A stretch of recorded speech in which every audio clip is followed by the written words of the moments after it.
I want to welcome you to an all-new episode of Laid Back History. And tonight we continue our celebration and preparation for Spirits in the Garden by welcoming one of the pioneers of the women's suffrage movement, Charlotte LeMoyne Wills.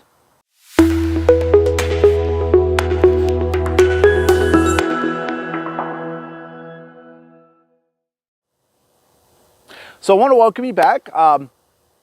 I know there was going to be an episode last week. I had said there'd be one last week. Had some computer problems, couldn't get one done, so we're here this week. But because I had planned on doing a couple more before Spirits in the Garden, there will be one Thursday and then next Tuesday as well. So we've got two more coming up prior to Spirits in the Garden, which is September 9th. And that's what we're celebrating right now. We're getting ready for that, really the best garden party of the year. If you want a great event that's just relaxing, it's fun, you know, beautiful setting. I mean, look where we are. Look at this garden. The Martha Washington Garden Club does such an amazing job getting this garden ready for us and taking care of it for us. But if you want just a beautiful event, a fun event, this is it. Spirits in the Garden is a great event. It's September 9th right here at the LeMoyne House in Madeline's Garden from 6 o'clock to 9 o'clock. It does cost $40, but for that, which is actually pretty cheap considering you know what you're getting. You're getting the spirits of Washington County's past, so you'll be able to talk to and interact with our host, Madeline LeMoyne Reed. You're going to be able to talk to Major A.G. Happer. You're going to be able to hang out with Francis Julius LeMoyne, and even get to see one of Washington County's most prominent inventors, Andrew Ralston. And so they'll be here. On top of that, you get incredible food from Butler's Pantry and Farmers and Friends on Main Street. Ross Farms, we've had Drew on here before. Incredible, basically farm-to-table food. It's all local, which is going to be amazing. So you get that, you get the actors, and you get local spirits. So we've got Washington Winery and Washington Brewery and B&B Distillery. We've got Liberty Pulse Spirits, Red Pump, the Monday's Brewery. I'm trying to think what we'll have the Hangman's Noose Tavern set up with some 18th century period drinks. So we got a lot of people here, a lot of fun stuff happening. You know, I'm just excited as heck about it. I think it's going to be great. So we've got that going on September 9th. So you can go online and get your tickets today. If you just go to www.wchspa.org, you can click the ticket online ticket order form or download one if you want to. Yeah, so go get them today because this is going to be so much fun. But also got to thank, before we get to Charlotte, I want to make sure that I thank the Washington County Tourism Promotion Agency for once again being our presenting sponsor. Also want to thank Howard Hanna for being a sponsor. This is the 6th or 7th year they've been a sponsor. Stone Mile Inc., they are, this is their 2nd year being a sponsor for us. If you don't know who Stone Mile is, you might know Trent Carlson. Trent is has been the contract manager, has been the guy that's been managing our project across the road, the construction of our new research and education center, but also all the restoration work that's going on at the LeMoyne House. He's been managing that for us as well. So Stone Mile's sponsoring us. The Union Grill is a sponsor, so can't thank them enough for everything that they've done to make this event possible.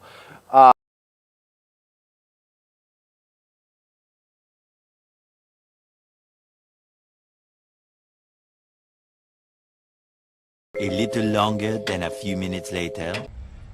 And we're back. So, where was I? Sponsors. Might as well get to our special guest. So, we're incredibly lucky today to have joining us Charlotte LeMoyne Wills. Charlotte LeMoyne, she was the first child of Francis and Nancy. She really followed in her father's footsteps. You know, literally, she followed him around when she was a teenager to his abolitionist conventions and his meetings, and really took on that mantle of equal rights. And she It's at these meetings that she became one of the early pioneers of the women's suffrage movement. You know, when you think of the women's suffrage movement, you think of Elizabeth Cady Stanton, you think of Susan B. Anthony, but Charlotte LeMoyne was right there with them. In fact, she was very good friends with them. And Susan B. Anthony, because of Charlotte, came to Washington on a few different occasions and spoke to the Washington Female Seminary. So, but instead of me telling you the history, she's right here. So let's go ahead and just let Charlotte tell you some of her history. It is so wonderful to be back at the home where I grew up. This house was always so active and full of life.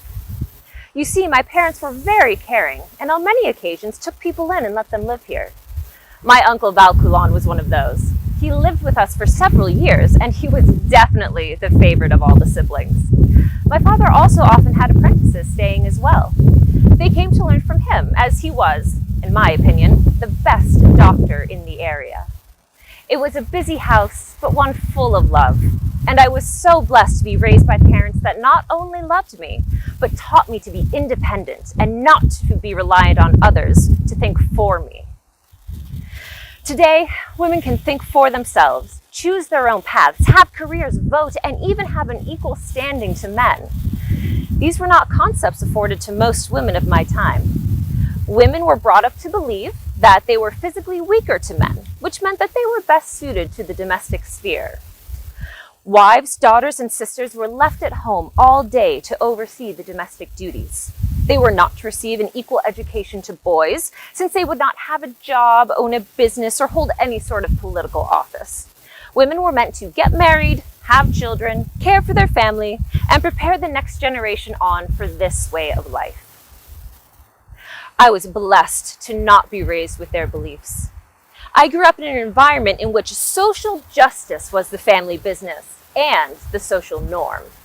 My father believed in equality of all races and sexes. He encouraged me to accompany him to abolitionist and women's rights conventions.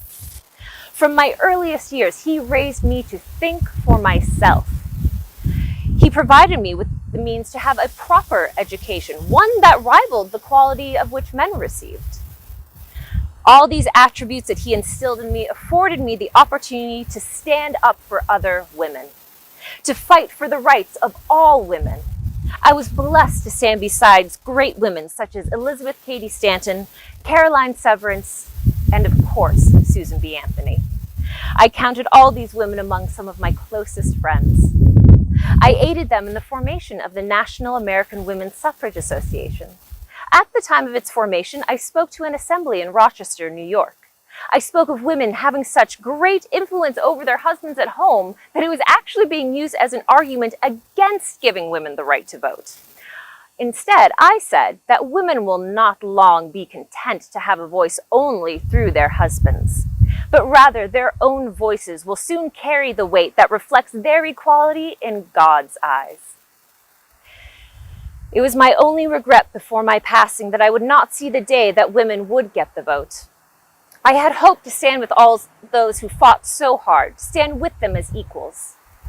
But as I stand here now, those regrets fade away as I am filled with pride at all that has been accomplished. I wished so much for women to receive a proper education, to have equal opportunity, and of course, to vote. I am reminded of a speech I gave to the 1866 graduating class of the Washington Female Seminary, my alma mater. I looked at all those girls and I wished so much for them. I spoke to those girls of my belief of what the future would hold for them.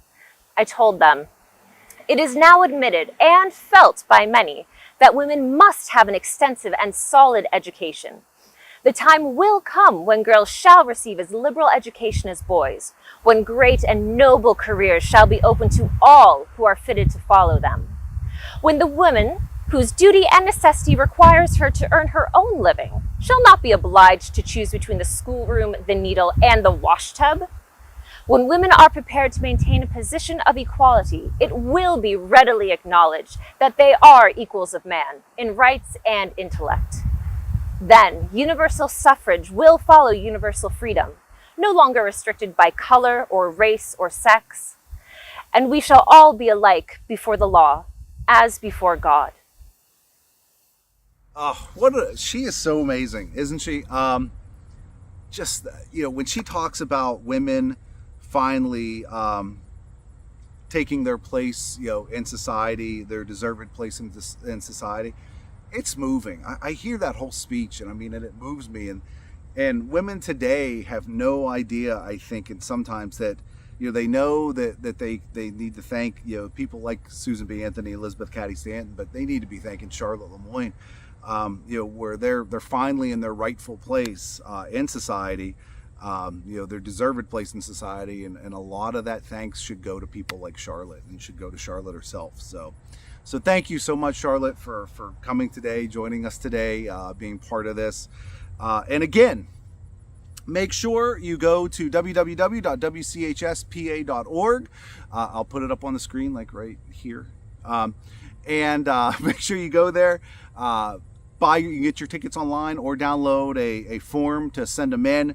Go get your tickets. This is seriously the best party of the year, the best garden party of the year. It's so fun, so relaxing.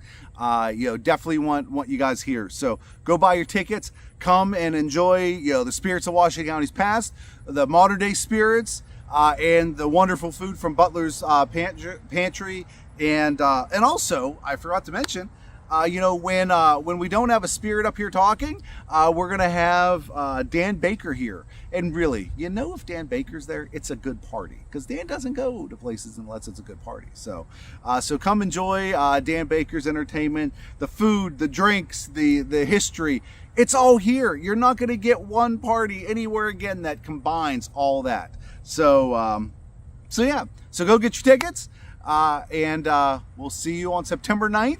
Here at Madeline's Garden at the LeMoyne House from 6 o'clock to 9 o'clock. So I will see you guys in 2 days on Thursday here for an all new episode of Laid Back History.